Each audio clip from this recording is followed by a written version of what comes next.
যখন আমি আখিরে বিয়ে করি তখন তোমরা জানছো যে তিশা আমারে বিয়ে করাইছে। বাট সত্যটা হচ্ছে আমি জোরপূর্বক ভাবে তিশারে জোর করে বিভিন্নভাবে ব্ল্যাকমেল করে তার পরবর্তীতে ওরে রাজি করছি, যেইভাবেই হোক না কেন ওরে ম্যানেজ করছি। আমি নানান রকম ব্ল্যাকমেল করছি, সেগুলোর কারণে ও রাজি হয়েছে। আর আমি ব্ল্যাকমেল করছিলাম যে এটা বলতে বিয়েটা ও করাইছে। 2টা বছর যাবত এই মানুষটা এই মিথ্যাটা নিজের ঘাড়ে নিয়ে তার পরবর্তীতে বয়ে গেছে। কোনোদিন আমার এটার জন্য একটা খোঁচাও মারে নাই, সহ্য করে গেছে। আবার এরকম সিচুয়েশন, ডিভোর্স হয়ে গেল, এর পরবর্তীতে আবার চরমভাবে যা কিছু করণীয় সবকিছু করে নিয়ে যেইভাবে বোঝানো দরকার সেইভাবে বুঝায় নিয়ে ঝগড়াঝাটি নানান রকম ব্যাপার হওয়ার পরবর্তীতে এই টিচারে আবারও কষ্ট দিয়ে নিয়ে আবারও আমি বিয়ের জন্য রাজি করাই। রাজি করাই বলতে রাজি তো আর হয় না, জোরপূর্বক ভাবে বলাই যে হ্যাঁ আমি বিয়ে করতেছি, এটাতে তুমি একমত হও, হইতেই হবে, তার জন্য যা করতে হবে আমি করব। ঠিক তাই। কিন্তু এবার ও আর থাকার মতো ছিল না, চলে গেছে। ও চলে যাবে এই কথাটা জানার পরবর্তীতে ওরা আমি এত পরিমাণ ভালোবাসি যে আমি বিয়ে করতেছিলাম, যেদিন বিয়ে সেদিন আমি বিয়েটা ক্যান্সেল করছি। বাট তারপরেও আমি ঘুমায়েছিলাম, আমার ঘুমের মধ্যে রাইখা নিয়েও চলে গেছে।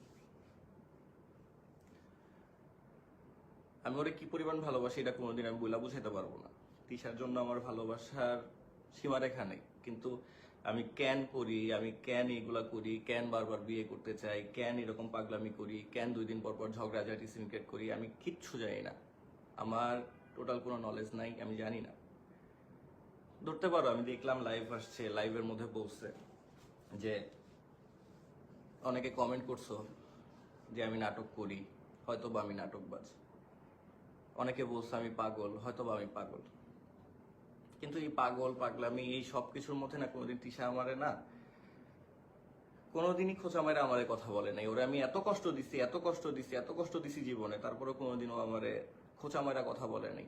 আমার জন্য যতটুকু, ওর জন্য যতটুকু ভালোবাসা আমার দিক থেকে থাকছে সব সময় ওই ভালোবাসার টুকরি প্রেজেন্ট করছে তোমাদের সামনে। কিন্তু আমার খারাপ ব্যবহার, খারাপ আচরণ, আমি ওরে জোরপূর্বক ভাবে যা যা কিছু করাইছি এই প্ল্যাটফর্মে, তোমরা সবাই এই সোশ্যাল মিডিয়া প্ল্যাটফর্মে দেখো আমি চুপচাপ থাকি, আমি কোনো ভিডিওতে আসি না, আমি কোনো ভিডিও বানাই না। তিশা সব কথাবার্তা বলে দেখা সবার দোষ ওর জন্য, যে ওই দোষ করে, ওরই সবকিছু ভুল। না, আসলে মেন কালপ্রিটটা আমি।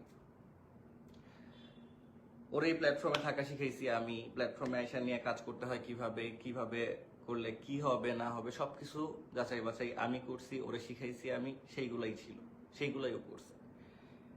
কিন্তু একটা মেয়ের জন্য তার স্বামীর ভাগ দেওয়া কতটা পরিমাণ কষ্টের ব্যাপার সেটা ও জানে, কারণ ও এই পর্যন্ত অনেকবার দিছে, অনেকবার। প্রতিবারই আমার জোরপূর্বকের কারণে, প্রতিবারই আমার দোষের কারণে এই কাজগুলো করছে। আমি বলে বুঝাতে পারবো না যে আমি কি পরিমাণ ওরে ভালোবাসি। যদি তুমি লাইফটা দেখে থাকো, আমি জাস্ট তোমার এতটুকুই বলবো, তুমি চলে আসো। আমি বলে বুঝাতে পারবো না তোমারে। আমি অনেক বড় ভুল করছি, একটা ভুল করতে গেছিলাম, আমি সেই জায়গা থেকে ফিরে আসছি। তোমার ছাড়া, আলিশারে ছাড়া আমার বেঁচে থাকা কোনোদিন সম্ভব না।